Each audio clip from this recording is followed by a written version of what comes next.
The king was on such fine form at a Scottish garden party today that he asked to stay later than planned in order to meet as many people as possible.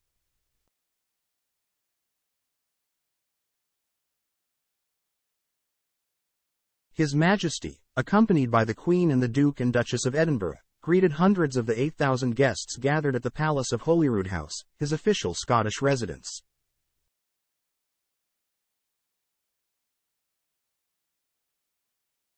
Dressed to the nines in a morning suit and top hat, His Majesty walked down the red carpet-lined stairs to guests waiting in the garden.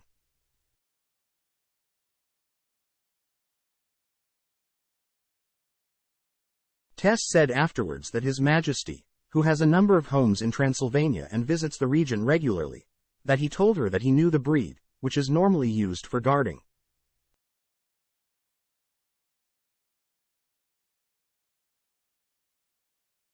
He was taken with how gentle he was, she said. Charles also roared with laughter as he joked with Vicar, Rev. Mark Miller from Stockton-on-Tees, County Durham.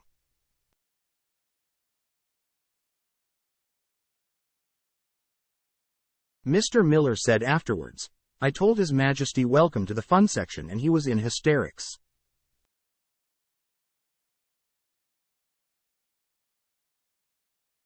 I pointed out that he was my boss as head of the Church of England and he said he was delighted to have a Scotsman there."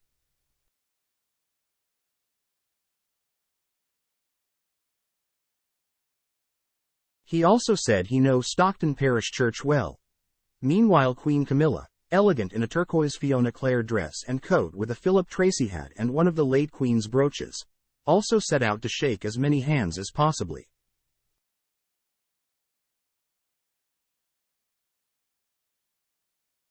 She was introduced to dozens of members of the public, including 2 scout leaders and a forensic scientist.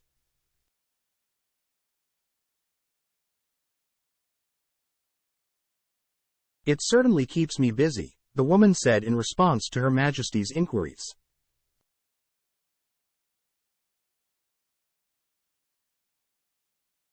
"Are you in charge?" she asked the scout leaders.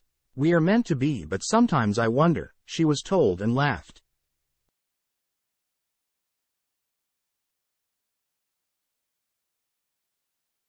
The king also spoke at length to Dr. Belinda Hacking, 52, an NHS psychologist, and Mrs. Victoria Webber, 42, an NHS breast surgeon.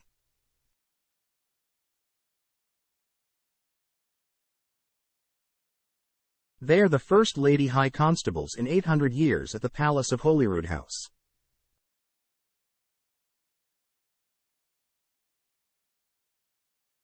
The pair were invited to apply for the voluntary roles as part of the ceremonial bodyguards at the Sovereign's official residence in Edinburgh.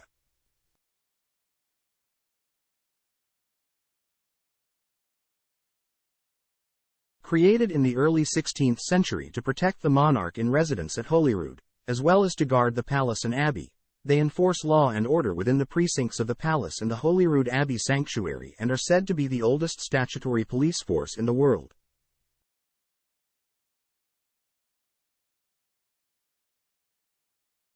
Dr. Hacking said it was an absolute honor to become the first women to take on the now ceremonial roles.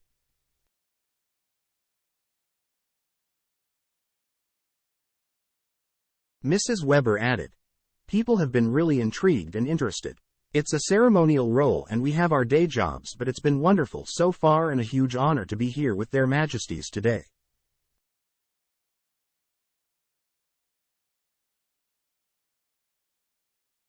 Also accompanying the King and Queen were the Duke and Duchess of Edinburgh, the latter in ice blue Roland Moret and a Jane Taylor hat.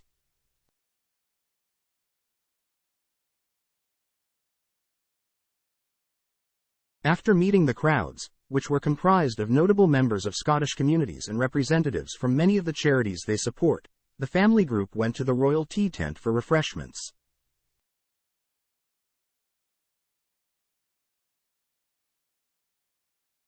The king joked about his school's poor performance on the cricket pitch when he hosted a garden party at his official Scottish residence.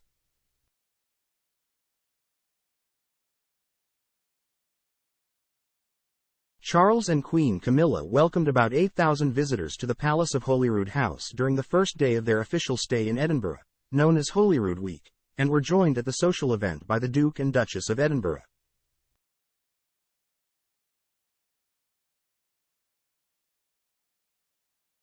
At the start of the garden party, the king and his wife were introduced to the first female members of the palace's High Constables, its ceremonial police force, who were appointed last November and were helping guests at their first garden party.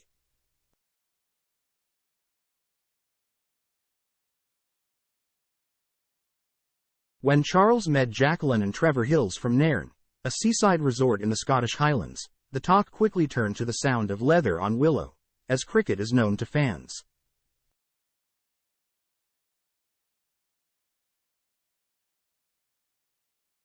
Mr. Hills, whose wife was invited to the social event for her role as Nairn's registrar, said, "Charles said when he was at Gordonston he played cricket against a team from Nairn.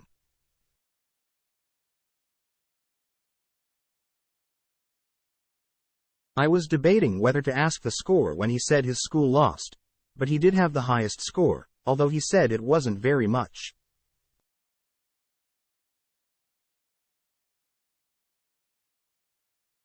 Commenting on the king, who has been receiving treatment for cancer, he added, "Charles looks every well considering what he's been through, and it was lovely meeting him."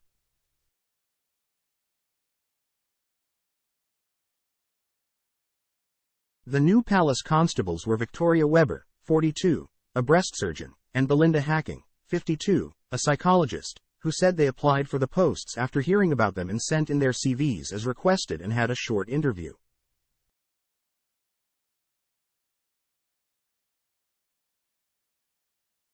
Ms. Hacking said, "It's a ceremonial role. We're here to help guests if they're lost, but the public are quite curious about what we do."